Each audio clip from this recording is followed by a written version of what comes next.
السلام علیکم، میں Faraz Zaidi American Lycetuff school system GCR group کے چینل سے آپ سے مخاطب ہوں۔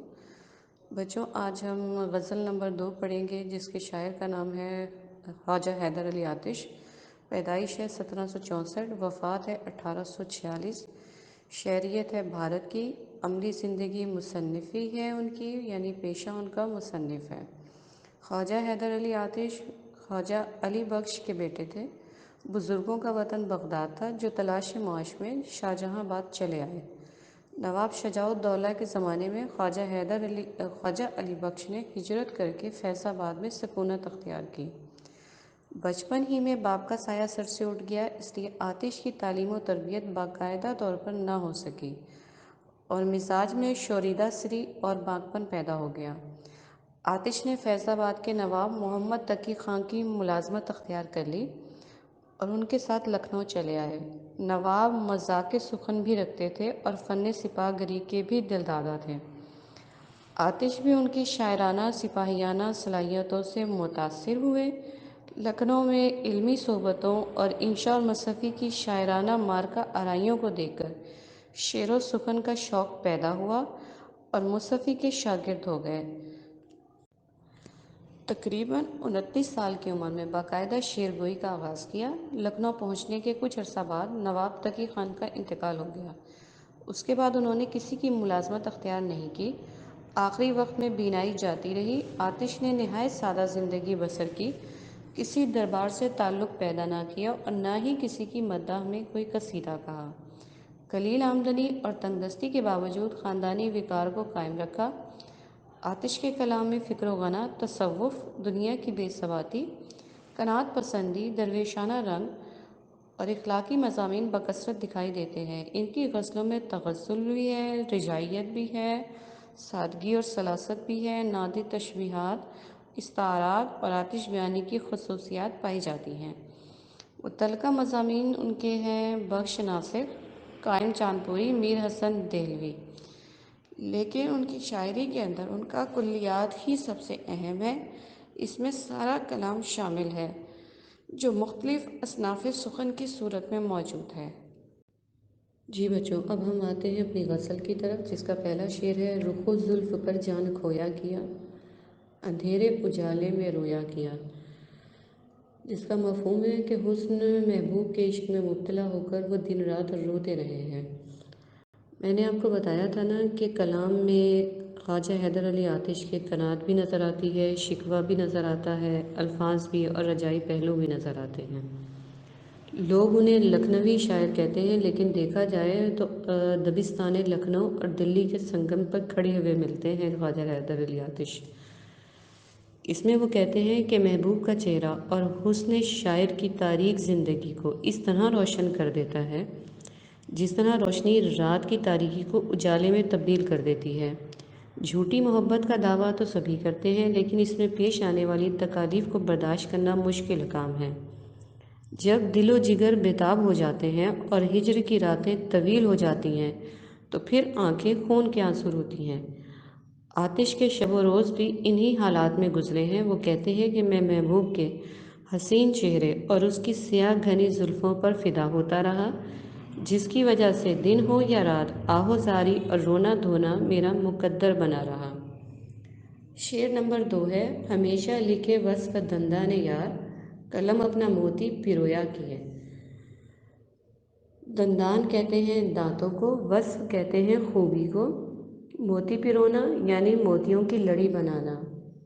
اس کا مفہوم ہے کہ محبوب کے دانتوں کی تعریف میں قلم نے ہمیشہ موتی پروئے ہیں۔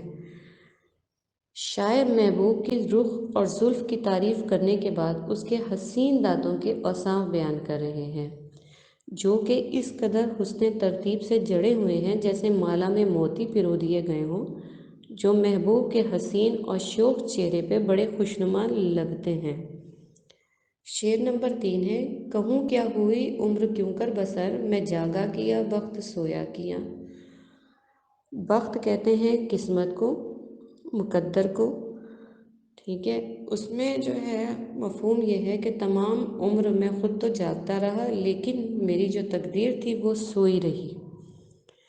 تشریح طلب شعر میں شاعر نے اپنی بدنصیبی کا ذکر کیا ہے کہ وہ اپنی بدقسمتی کے متعلق کہتے ہیں، ہمارا مقدر ہی الٹا ہے، ہم جو چاہتے ہیں تقدیر ہمیشہ اس سے الٹ چلتی ہے۔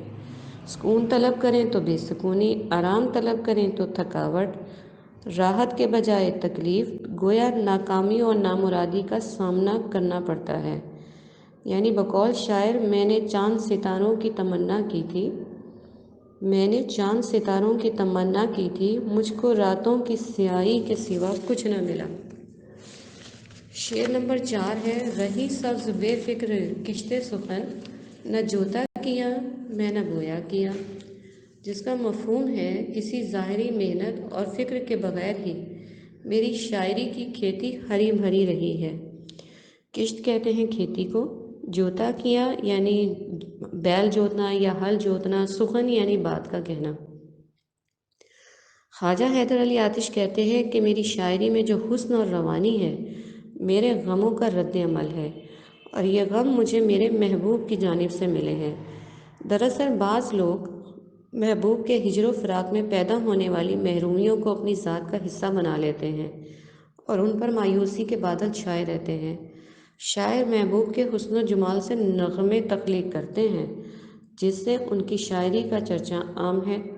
شاعر کو اس کاوش کے لیے کسی خاص کرب سے بھی نہیں گزرنا پڑا، یوں اپنے احساسات کو بغیر کسی محنت کے لفظوں میں ڈھالتے رہے۔ شعر نمبر 5، برہمن کو باتوں کی حسرت رہی، خدا نے بتوں کو نہ گویا کیا۔ گویا یعنی بولنے والا۔ مفہوم کیا ہے؟ برہمن ہمیشہ اس حسرت میں رہا کہ بتوں سے گفتگو کر سکے، لیکن حقیقت یہ ہے کہ اللہ تعالیٰ کی ذات باری ہے جو پریشان لوگوں کی فریادوں کو سنتا ہے، ان کی ضروریات اپنی قدرت کاملہ کے ذریعے پوری کرتا ہے، وہی سمیع و بصیر ہے۔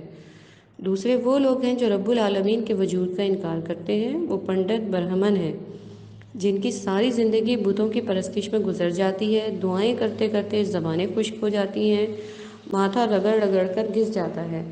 ان کی خواہش ہوتی ہے کہ وہ اپنے معبود یعنی بت کے ساتھ ہم کلامی کا شرف حاصل کر سکیں، مگر پتھر میں قوت گویائی کہاں سے آئے؟